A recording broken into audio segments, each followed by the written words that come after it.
We are live. Woohoo! Woohoo. Hello everyone, streaming in. Welcome to this very Christmassy webinar.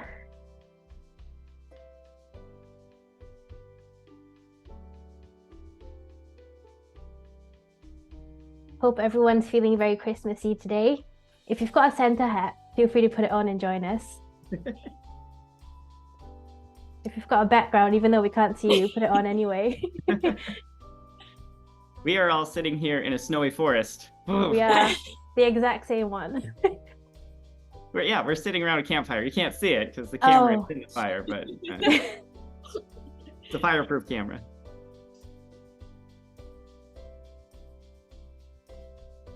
Okay, I am going to slowly kick off. But welcome everyone. Thank you for joining us at BBD Boom.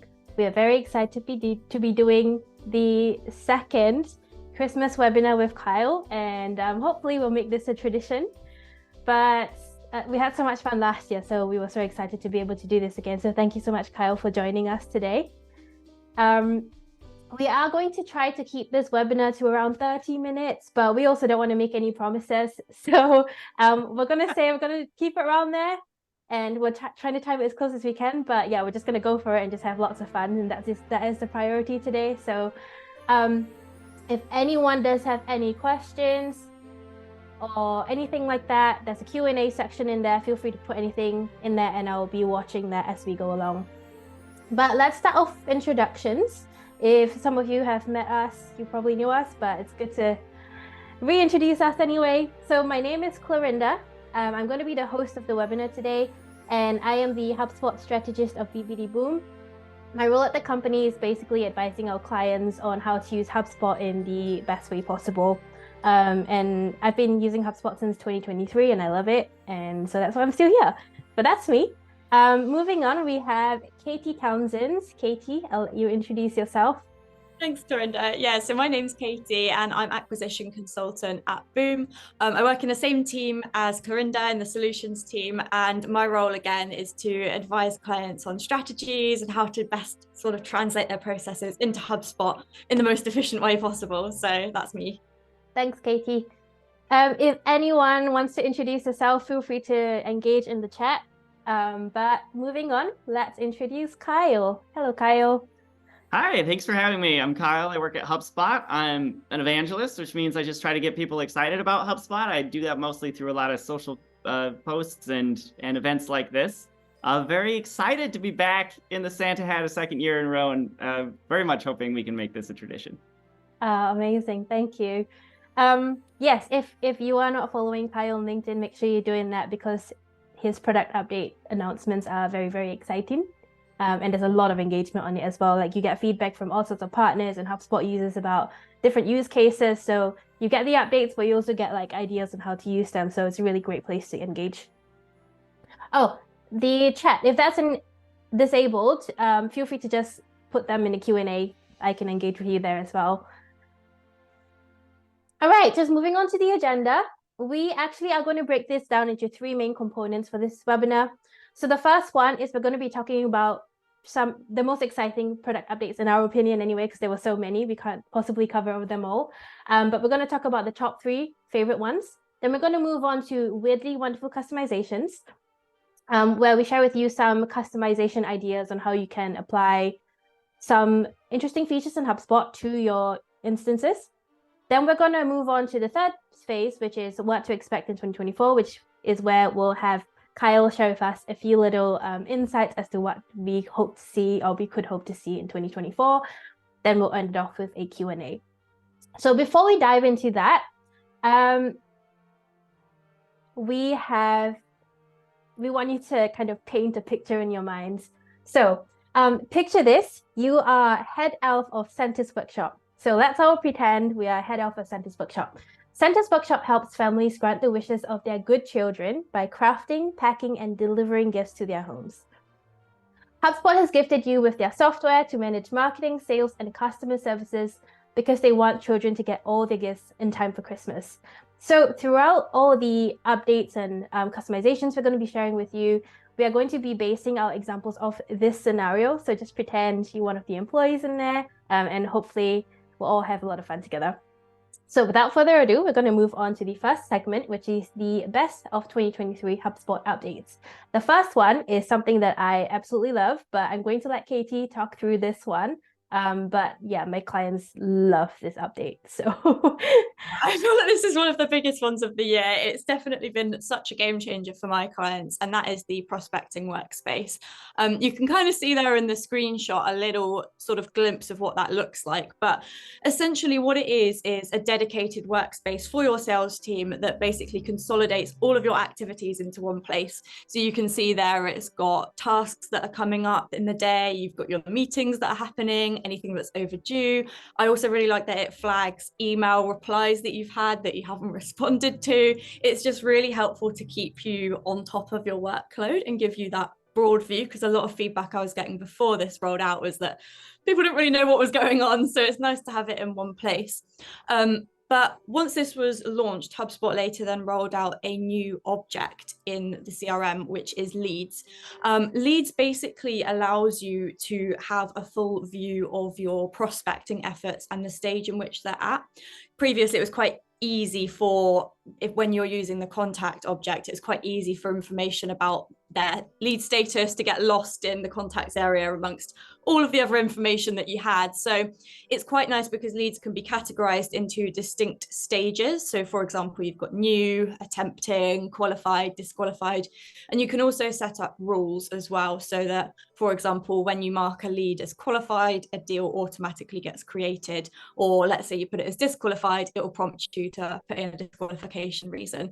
And you can also use leads like you would any other object in things like workflows and reports. So it's just really nice way to keep track of your prospecting efforts. And I know other CRMs as well, like Salesforce, use leads. So for users who are migrating from Salesforce to HubSpot, it kind of allows you to maintain the same segmentation that you've been using before. Thanks, Katie. Yeah, I absolutely love it. And the main reason I really like it is because when it comes to sales, a huge question we had before was just like, where do I even start? Like, where do I look for when new leads come in? Where am I supposed to go? And now all they need to focus on is the prospecting dashboard and the sales pipeline, and that's it. So yeah, it's great. Right, moving on to the second one, we have AI. Kyle, I'll let you talk about this one because it's such a big update. Yeah, it is 2023, so you cannot get 10 minutes into a webinar without hearing someone mention AI. But all the same, I feel like the AI updates in HubSpot are a pretty big deal and worth talking about. We've been adding AI in a lot of places, and my favorite thing about it is none of these are paid add-ons. It's all just features we're sprinkling into the existing tools. We're just trying to make HubSpot work better for you. So I think one of the first use cases was in Marketing Hub and the CMS being able to create content, whether that's a social post or an entire blog post or whatever it is you're doing. You have this content assistant to help you create ideas, to help you generate outlines, to help you revise. Really powerful tools. I honestly sometimes write things in HubSpot, even if I'm not going to publish them in HubSpot, just like emails and Slack messages and stuff to get them right. And then we have image generation, both inside of HubSpot and in ChatSpot, which is like this wholly external thing where you can get so much information and data related to business in a sort of chat GPT sort of environment. Predictive sales forecast, very new, coming out. This is where I love to see AI. Anything that involves crunching numbers, let's let the robots do it. They do a better job than we do anyway. And then a kind of a new area we're exploring is automatic workflow and report descriptions. I've been very impressed with how well the AI can look at a workflow and understand what's happening. I've tried to trip it up and it doesn't trip up. It really understands automation very well. Super impressed by that. And then, some other things here too, but just in general, keep an eye out for that little lightning bolt icon. It's sprinkled all throughout HubSpot now. And anywhere you see it, just give it a click, give it a try, and see how AI can help you do whatever you're doing in HubSpot. Thanks, Kyle. If anyone's interested in applying and you're not really seeing anything, just keep in mind there is an AI toggle that you do need to turn on, which might not automatically be on in your portal as well. So if you go to settings and just kind of scroll right to the end of that left column, the AI toggle is somewhere at the end. So it's just a quick tip if you haven't seen that anywhere. Now, the third product update is the deal pipeline rules, which is so new. I think it came out like a couple weeks ago, maybe. Maybe last Um, week. Yeah, I don't know. It's very maybe. new. But yeah, the moment we saw it, we're like, yep, that's going in the webinar. So basically, this really allows you to set rules on how deals should be created and moved around within your sales pipeline, which will be extremely helpful for sales. Reduces human error, less admin to remember, less rules to follow, and also just really helps you with your reporting. So there's three main rules that you now have. The first one is the ability to limit the creation of new deals to a single deal stage. So what this means is in your sales pipeline, if you've got 5 deal stages, you can set it up so that when a new deal is created, it only goes to a specific stage. So people can't just drop them into random deal stages, which prevents them from, skipping specific required steps that you put in potentially. Same thing, you can also restrict skipping stages. And this is so helpful for, once again, not being able to bypass required properties that you set at different deal stages, but also it really helps you get more accuracy with any funnel reports or conversion reports that you're building in HubSpot. Because if you're familiar with the funnel reports in HubSpot, you'll notice that basically if any deals are skipping stages, the report basically omits those deals and you're not able to see them in your conversions. So this will really help with that. And then finally, the deals cannot go backwards, which is great as well. Yeah, so if you move your deal from the stage 3 to stage 4, you can't move it back to stage 3. And when I first saw this, my first thought was, okay, potentially it might mean that if I've made a mistake, I can go backwards. But that's kind of really where your required properties will come in handy, because that will kind of help you gatekeep, I suppose is the word, and make sure that the right information is being put into the deal before you move it to the next stage anyway, so you're protected there. But yeah, a really useful one, improve sales processes as well as your reporting. So those are our top 3 updates. Thanks.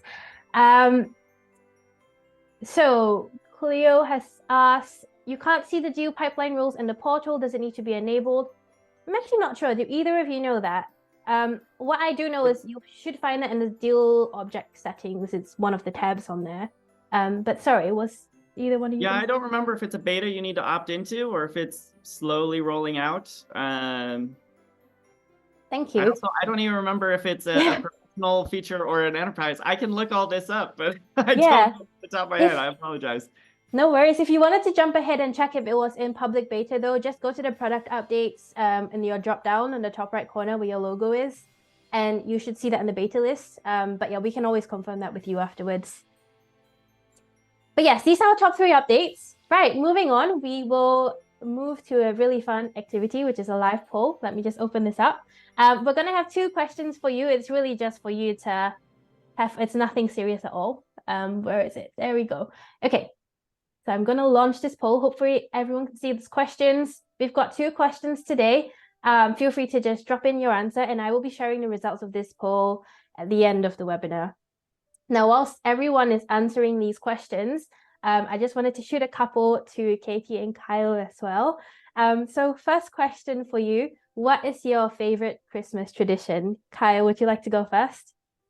Yeah, when I was a kid, my mom always made a bunch of homemade candy, and I have all her recipes, and I'm carrying on the tradition. So I made some toffee last weekend. I'll be making fudge and a bunch of other stuff too. So that's very much an important part of Christmas for me.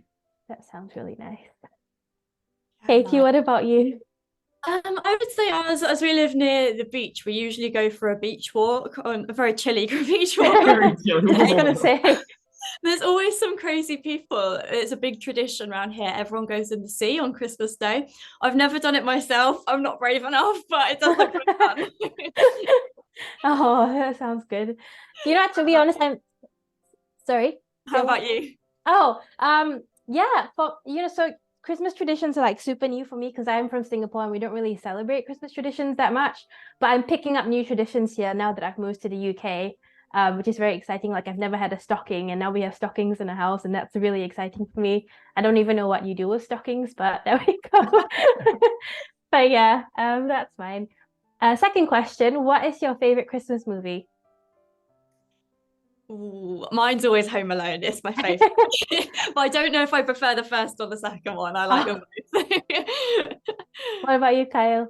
Home Alone is great. I love Muppet Christmas Carol. That one, Oh, yeah, the that's a good songs, one. they really do it for me. I really like this new one that it's not really that new, but there's a movie called Klaus. It's an animated film and it's really great. Heard a lot of good things about it. It's on Netflix, right? It might be now. I haven't watched it this year, but I probably will. So I'll have to go find it somewhere. All right. Thanks everyone for participating in the poll. I'm going to end it now, but like I said, I will share the results at the end of the webinar. Just quickly before we move on, I looked it up. Pipeline rules are still currently in beta, so you'll have to opt yourself in to see them. But they are Sales Hub Pro and Enterprise. So if you have a Sales Hub Professional license subscription thing, you should be able to access that beta. Amazing. There we go. Oh, I can see Cleo's actually just done it. Thank you so much, Cleo. Amazing. Let us know what you think of it. Alrighty, moving on, we have weirdly wonderful customizations. I'm just going to go right in and start with the first one, which is lead form routing. Katie, why don't you tell us a bit more about this one? Yeah, this one's great. So this is available for sales and service enterprise users. But what this allows you to do is essentially use the data that you're collecting in your forms to customize the visitor's journey to make sure that they're going to the relevant place in terms of a meeting booking page. So you'll see here I've done a very Christmassy example where we're essentially checking that the region somebody has filled in the form from, and then what we're doing is sending them to the relevant meeting link for each of us, depending on the region. So for example, if they're in Lapland, they're going to get sent to Clarinda's page. If they're in the North Pole, they'll go to mine, and Greenland, it's Kyle's page. So it just allows you to really tailor their experience rather than going to a generic page and then potentially being assigned to the wrong person based on the regions that your sales team look after. It just means that you can get a little bit more specific and a bit more tailored to their journey. So a nice small update, but I think very useful. Yeah, I know this isn't the point at all, but I encourage everyone to just keep an eye on these slides. I am amazed all the places you can put emojis in HubSpot. There seems to be no limit. I never would have thought to try to put emojis in this particular spot, and there they are. I actually didn't know that as well. I remember this was like such a new update last year as well, and now it's like everywhere. Yeah, I had a lot of fun setting these up. Yeah, I can tell. All right, moving on, we've got conditional property logic. Kai, why don't you tell us a bit more about this one? Yeah, so we released 2 different conditional property updates this year. Conditional property logic, as you can sort of see here, if you watch quickly, if you select country as United States, this additional field appears. So this is, you can add required or optional fields based on what is selected in a different field. So United States is selected, you probably want a field to collect the states, but any other country is selected, you don't want US states, you certainly don't want them to be required. So that's a really powerful tool. If selecting one thing, there's additional information you need, can keep the interface really tidy so you don't have to have a million properties showing when you only need 5 of them. And if you want to go to the next slide, it shows how this is created. So there's this conditional property logic area in the properties tab. And here you can see if country is equal to United States, then dependent property of state is going to appear. And if get message is required is checked, is equal to yes, then a question asking what the message should say will appear. So that's conditional property logic. It controls what properties appear and disappear. Then we also released conditional property options, where the actual options inside a dropdown can expand or contract based on what that controlling property is. So you can use those 2 things together and do all kinds of Christmas magic. Amazing. One of the things I've noticed that this actually isn't rolled out on lead capture forms yet, but it's something I would love to see in the future. We've definitely had some clients with those use cases. Yeah, that's like the biggest piece of feedback I've heard about this. What about forms? Yeah, I will say, forums as well. I know I didn't put this on my forward-looking slide. I'll just mention here, I asked the forms team about it. And I don't have specific timelines or details to tell you, but they have a ton of work planned in 2024. Ooh. I think you're going to see the forms tool in HubSpot completely transform and become something incredible. And next year's time, we will probably talk about it in this webinar. So I'll just leave you with that. Nice. Another thing, multi-step forms, that would be incredible as well. But anyway, quick question from the audience. Kyle, when can the conditions be expanded to more than 4 options? At the moment, is it limited to 4? Oh, That's a great question, anonymous attendee. I actually did not realize there was a limit of 4. I will have to check in on that and ask if that's something we're intending to expand. Perfect. Thank you. Right, moving on to the next one. We've got CRM record customization. Katie, over to you. Yeah, this is a really fun one. So in the middle column of the record, you'll probably know that there's a couple of tabs. You've got the overview tab and then you've got the activities tab, but you can actually fully customize this depending on your subscription to show the information that is most relevant to your annual business. So you'll see here, I have added in, this is actually a new product update that came out the last couple of weeks, but recommended enablement. So based on the stage in the pipeline, in this case, it is in the newish stage of Santa's workshop, I've essentially asked it to surface the packaging requirements playbook, which is asking about addresses, gift messages, etc. You can also show things like data highlights. You can pull in reports as well, which is quite a cool one.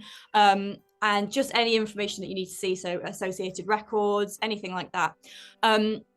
Accounts with a professional or enterprise subscription can also set up extra tabs for different teams as well. So for example, you might want the sales team to see certain information and then your account management team to see different information. So you can customize that depending on what team somebody's in. And if you do have an enterprise subscription, you can add in extra tabs. So aside from just overview and activities, you might want to have a separate tab for sales, for example. I think, Kyle, you had quite a good example of how it's used for reports as well. Yeah. So if you can put a single object report here, and it will be filtered to just records associated with the record you're viewing. So if you put a deal report on a company, on the company page layout, then anytime you view a company, you'll see a report of just the deals associated with that company. So if you want to see revenue or progress or whatever you want to see, that's a really great That's amazing tip to know. Yeah, such a good use case, especially when there's like recurring revenue deals or like Right. renewals and things like that. You can just see it all in one place. Amazing. Okay, moving on, we've got the next one, which is record tags. Kyle, I over to you. love record tags so much. And again, look at these emojis in the stage names.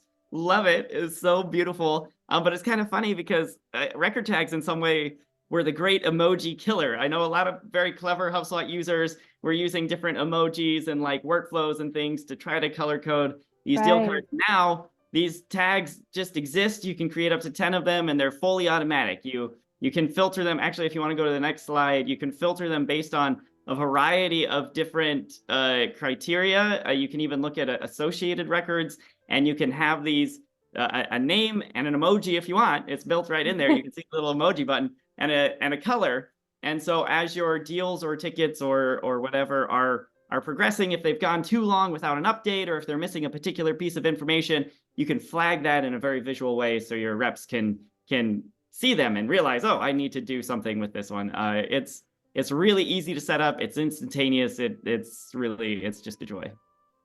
Amazing. Yeah, I think one of the most common ones I've seen so far with our clients is like labeling them by ICP as well, like tiering. So if this deal is like a tier 1 client, then you want to give it more priority, so you can tag them accordingly. So yeah, it's really interesting. So many things. And these tickets are also properties. So if you want to filter your deal or ticket board to just see the deals or tickets that are tagged in a particular way, you can do that. And so you could, I love that suggestion. If you have like ICP tagged deals, you could then have tabs across the top to see just my tier 1, tier 2, tier 3, or you could see them all together and just sort through the colors. Thank you. Okay, moving on to the last one is custom lifecycle stages. Katie, I'll give that over to you. Yeah, absolutely. I feel like this was a very long awaited update for a lot of people. So previously you couldn't rename them, you couldn't add extra stages, and sometimes if people are migrating onto HubSpot, they're moving from a different system, they had slightly different ways of defining where contacts were, even if that's just referring to the same thing but in a different way. So now you can fully customize the lifecycle stages. It's in settings underneath objects and then contacts. We have quite a couple of examples with our clients where they like to segregate active versus sort of dormant / lapsed customers. So anybody that's previously worked with you and they're no longer working with you. So then you can sort of segment them and nurture them and try and win them back. But I've also seen it used to identify prospects if maybe they haven't filled out a form and you want to import them into your database. Another example as well is lost opportunities. So at the moment, if you do have a closed lost deal, it stays as an opportunity. And sometimes our clients like to split that out and segregate it differently, or even just renaming them. So you've got evangelists here. Some people prefer to refer to them as advocates. So you can now rename, you can delete the stages, just make it a little bit more sort of customized to your process. Thanks, Katie. Yeah, actually, another one that I've noticed is like for the smaller businesses that maybe don't have a lot of leads coming in, they tend to just kind of combine the SQLs and MQLs into one, just call it qualified lead, or they might just have one lead lifecycle stage. So depending on how your business runs and what process you need, what lifecycle stage definitions you need, you can do whatever you want now, which is great. Yeah, and helpful for B2C customers as well, because they don't necessarily always have marketing and sales qualified leads. So. That's true. Yeah, exactly. Okay, well, moving on, we've got our second round of polls. I'm going to launch this now. There we go. Cool. Right, so whilst everyone is voting in here, a couple more questions for Katie and Kyle, just really fun ones. The first one, when did you put up your Christmas decorations this year? Kyle, why don't you go first?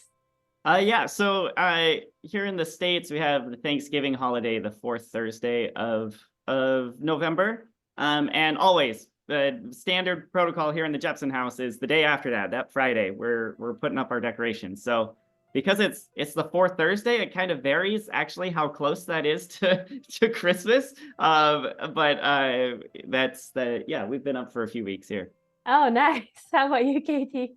We actually put ours up yesterday. We were going to wait for the weekend, but we're getting jealous. Everyone else has got theirs up, so join the party.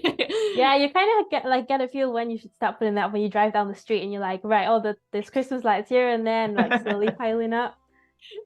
We put ours up on the second day of December. Actually, we slowly started towards the end of November, and the tree went up on the second, which is like the official Christmas decoration. Okay, second question. On the top of your Christmas tree, do you have a star, an angel, or something else? Kyle. We actually just have a bow tied to the top of our tree. Okay. Yeah, when my wife and I first got married, our first apartment had such a low ceiling, we could never fit anything on top of the tree. Right. So my wife just tied this big glittery piece of ribbon to it, and we've kept it, I don't know, 14 years now. That's actually really cute. It makes the tree like a present. Yeah. How about you, Katie? We've got an angel, but it's a very lopsided angel at the moment. There's not really enough space for it. Get it to sit straight. Yeah, actually, mine's an angel as well, and it does also sit a bit weird because you got to kind of bend the top of the tree so it can stick it on. Yeah. My parents always had an angel when I was growing up, and there were so many, depending on the tree you get, there are so many times the tree would like lean over. The angel would be like crushed against the ceiling. It's tricky business. I actually saw this, like, was it on TikTok or some video on social media, and someone said something like, I couldn't decide whether I wanted to put a star on an angel, so I decided to put both, and there's like a picture of their dog on the top of the tree. So cute. Okie dokes. Right, thanks for voting the poll. I'm going to go ahead and end it off now, and we're actually going to, like I said, I will share the results at the end. But I'm going to go ahead and move on to the next segment, which is what to expect in 2024. Now, we're actually going to hand this over to Kyle because we don't know, and we're very excited to hear as well because he hasn't told us anything. Yeah, sure. So just a few notes on each of these hubs here. So Marketing Hub, first of all, if you don't all know, if you go to HubSpot.com/new and scroll down to the very, very, very bottom of the page, there is public roadmaps for each of our hubs. And that was the first place I went to fill in this slide. And I looked at the Marketing Hub one, and it mentions this social CRM. It says track your prospects' engagements with social networks and create meaningful nurturing opportunities with social CRM data. I don't know what that means. I have not heard a thing about this internally. Oh This my one gosh. really snuck up on me. I'm super excited to see how it develops because I do a lot of stuff on social. So Yeah. big mystery to me there. That's why the eyeball emojis are there, just because like Me, I learned something as I was putting this slide together. But everybody stay Kate, tuned. We'll learn together as that develops. Katie and I had a look at that and we were like, are we going to be able to see like contact engagement on organic socials? Maybe. Don't know. That'd be That'll I be cool. hope super so. exciting. It's definitely one of the things I've been asked about a lot is using it in scoring and nurturing. So fingers So crossed. we announced at Inbound we have this big new deeper relationship between HubSpot and LinkedIn. We signed some sort of agreement. Yeah. And the main way that's going to manifest itself is a much improved Sales Navigator integration. But I've been asking the team like, hey, can we get deeper social? They're like, in HubSpot, I can see like the lists of people who have liked a LinkedIn post, but I can't pull them in as contacts. I can't do anything with it. And it turns out LinkedIn is they hold on to that data pretty tightly. They iframe it into HubSpot so you can see it, but they're not actually putting any data into HubSpot. Right. So yeah, Christmas wish for me is that we would actually get that data and be able to use it. I don't know if that's what this means or not. I don't know. We'll all see. like I said, we'll find out together. For Sales Hub, continued improvements to prospecting and leads, so that we talked about the new prospecting space already in this webinar. But as with all things in HubSpot, we never just launch a thing and leave it alone. We're going to see so many iterations and improvements to that over time, some of which are planned, some of which we'll invent as we go based on the feedback we get from you all. But I mean, we already, one fast follow when it first came out, we added a little list of here are the meetings you didn't select an outcome for. And I think little reminders like that and just dynamic things, I hope personally it'll get a little more flexible. You can turn widgets on and off and move things around. I don't know if that's real or not, but I think just in general, you're going to see it get a lot more usable and a lot more powerful. So if you're not using that tool, better hop on it before it gets totally out of control. Then Service Hub, better user availability management. I'm super excited about this. You're going to be able to set your working hours. You're going to be able to set out of office. So when conversations and tickets and things are routed, that's taken into account and you're not getting things in the middle of the night or while you're on vacation. I really hope, I don't know, but I really hope this will also be available for some Sales Hub things. Service Hub and Sales Hub are very close to each other and get a lot of overflow. It would be cool if these kinds of things could apply to like sequences and tasks and stuff. I haven't heard that. I know we're developing this inside of Service Hub, but if it moved over into Sales Hub also, I'd be very happy about that. CMS Hub, actually expect big things from CMS Hub this year. We've got a lot of stuff planned, but the one thing I feel I won't be spoiling too many surprises if I share is you're going to see a whole lot more AI stuff. We've added a lot already this year. More is coming. AI is a thing we are really investing in at HubSpot, and I think CMS Hub is one of the places you'll see that most clearly. Also, Operations Hub. So we've done this really cool thing where AI can look at a report or a workflow and give you a description. Yep. What we're working on now is the opposite direction, right? Say, HubSpot, give me a report that shows me this thing, and there it is. Or like, HubSpot, make a workflow that automates this stuff, and it builds it for you. I haven't seen any working prototypes of this yet, but I know that's what we're working on, and I'm really excited to see how it turns out. It's HubSpot, so it'll be good. But in my mind, I've seen websites where people share like memes or jokes created by AI, and they're all really terrible. I hope we don't have anything like that for HubSpot reports and workflows. But I'm sure this will be a huge one because we definitely have like a lot of our clients do request like reporting training just because it's probably one of the biggest learning curves in HubSpot. So that will be great. Yeah, and I know for me personally, reporting has always kind of been my Achilles heel inside of HubSpot. Just simple things about knowing which data sources to select and which visualizations to choose and what filters to put in place. It's a lot of variables to think about. And the people who are good at it are great at it and they're gems and you should be friends with those people. But for the rest of us, it would be really nice to just be able to say, hi, HubSpot, I just want to know this one thing. And HubSpot would say, yeah, here's a report that you can share with your boss. And then Commerce Hub, big news in the first quarter of 2024 is going to be international. For a long time, our payment processing tools have just been US-based, dollar-using companies. That's changing in Q1 and in February, actually. The user group I run, the HubSpot Admin Hug, we have that team coming February 6th to talk about how that progress is going and what's next and what to expect. So little plug for the admin hug. This is especially great for us because we're in the UK and we don't have Right. payments yet. So Yeah. we're very excited. So I assumed the BBD Boom webinar would be a great place to mention it's coming soon. Like the whole time HubSpot's been doing payment stuff, I feel bad anytime I do a social post on it because so many of my contacts are in the UK or Europe or anyway, not in the US. And they're all just like, Kyle, why do you tease us? This looks great. We can't use it. And that's going to be fixed in the first part of the year. So I'm very, very excited about that. Thank you. Oh, that's a lot of exciting news coming out. Hopefully we'll see them all next year. But you know, the product update is just crazy. Maybe in our webinar next year, we can grade how I did. Put this slide up. This is what Kyle said would happen in 2024 and see what actually happened. We'll make sure to save this and then we'll replay it next year just to make sure. Thank you. Thanks, Kyle. Right. So we actually have a slide for questions, but people have been asking questions so far. So whilst we do that, I'm actually going to go ahead and share the poll results as well. But let me just have a look at the questions. So I'm sorry if I'm pronouncing your name wrong, but he's asking, when will we be able to create images through HubSpot AI? So you mentioned that was a possibility, and I think you can maybe do it on socials at the moment. There are a few little places in HubSpot you can do it. I expect images to be one of the first things we get right in 2024. I feel like we haven't done a fantastic job with image generation inside HubSpot yet. The couple times I've tried to use it, I mean, image generation for AI is a little squirrely anyway. You get some really weird images made by AI. Sometimes you do, the fingers and everything. Yeah. Number of fingers, words always look weird. But I think HubSpot will get better at that. But it is possible today, and it'll be even better as we go through next year. I also see the question about worldwide calling.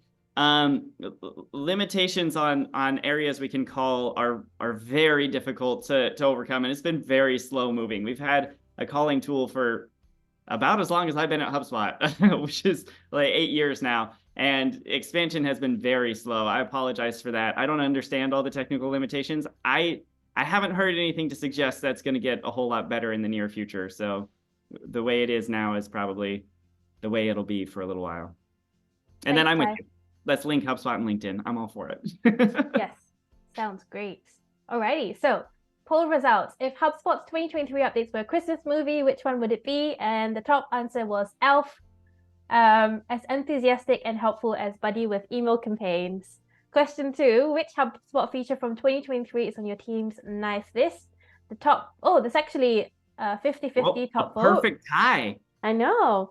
Wow. So customer journey mapping ornaments, each customer touch point, beautifully detailed, guiding our engagement efforts, and AI content assistant lights, brightening our content with AI-driven insights and ideas. Amazing. Okay, let's go to the second one. And let me just share that as well. Oh, sorry, I think I'm doing some, stop sharing. There we go. This is the first time I'm sharing poll results. So question 3. Which festive song title best describes your experience with HubSpot? And the winner was It's Beginning to Look a Lot Like HubSpot Everywhere You Go. Question 4, what Christmas miracle do you want to see in HubSpot? And the winner was Predicting Client Needs Before They Do. That's a big one to fulfill. But that seems like the contender. Right, thank you for participating in the poll. I'm going to go ahead and stop sharing that as well. And thank you so much for attending our webinar. I know we've gone over time by about 10 minutes, but thank you so much for everyone who stayed on. If anyone is interested in having a chat with Boom or anything like that, we've got some, we are offering a free HubSpot audit for you if you just want us to basically go into your portal and have a look and see if there's anything that we could recommend improvements on. So yeah, reach out to us if you're interested in that. And then our contact details are here. Also, if you want to connect with any of us, Kyle, Katie, and myself on LinkedIn, I've just put our names in there with elf emojis as well. But feel free, just search up our names, and I'm sure you'll find us fairly quickly on LinkedIn. And yeah, that's pretty much it. So thank you so much, everyone, for joining us in our webinar. And thank you so much, Kyle, for joining us once again. Hopefully we'll see you again next year for our 3rd Christmas webinar. Right. Thank you. And yeah, hopefully we'll see everyone next year as well. Bye. Have a great day.